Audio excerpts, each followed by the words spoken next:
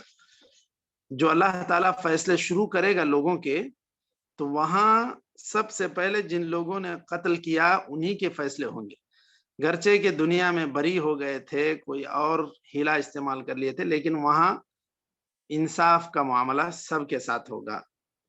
قاتل جس نے ناحق قتل کیا اللہ تعالیٰ اس کو سزا دے گا، اور یا وہ جو اس کی مشیت ہے اس کے مطابق، اگر وہ جو مقتول ہے وہ اس کو اگر اللہ تعالیٰ راضی کر دے اس کے گناہوں کی مغفرت سے، تو پھر وہ معاملہ اللہ تعالیٰ کے حوالے ہے۔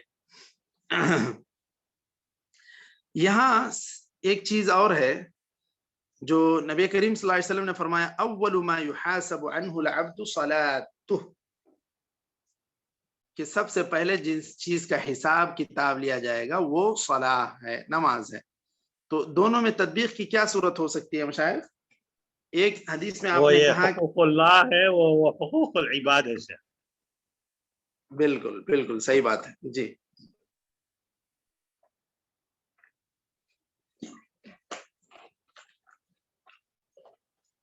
جہاں تک اللہ تعالیٰ کے حقوق کا معاملہ ہے تو سب سے پہلے نماز ہی اس کے اندر ہے۔ جب حقوق العباد کی بات آئے گی تو سب سے اہم چیز اس میں مال وال نہیں، سب سے پہلے دماء، خون ناحق جو قتل ہوئے ہیں ان کا فیصلہ ہوگا۔ اور اسی طرح اس حدیث سے یہ بات بھی معلوم ہوتی ہے کہ قضاء والوں کو یا عدلیہ کو جو ترجیح دینی چاہیے، پہلے خون کے جو معاملات ہیں اس کو لمبا نہیں کرنا چاہیے، مؤخر نہیں کرنا چاہیے، کیونکہ وہ بہت ہی اہم ہے۔ اس کے علاوہ جو دیگر معاملات ہیں وہ اہمیت میں اس سے کم ہے۔ تو اس طرح جو قتل کے خون ریزی کے جو معاملے ہوتے ہیں، عدلیہ کو چاہیے، محکمہ کو چاہیے کہ وہ پہلے اس میں اس کی سنوائی کرے، اس کا انصاف کرے، بعد میں دیگر معاملات پر توجہ دے۔ یہ ترجیح ہی پہلو ہے، کیونکہ خود اللہ رب العزت جب فیصلے کرے گا تو اس میں سب سے پہلے دماء ہی سے اللہ تعالیٰ شروع کرے گا۔ تو آج ان دو حدیثوں پر ہی ہم لوگ اکتفا کرتے ہیں۔ نکتفی بہذا القدر، وصلی اللہ وسلم وبارک علی نبینا محمد وعلی آلہ وصحبہ اجمعین۔ السلام علیکم ورحمۃ اللہ وبرکاتہ۔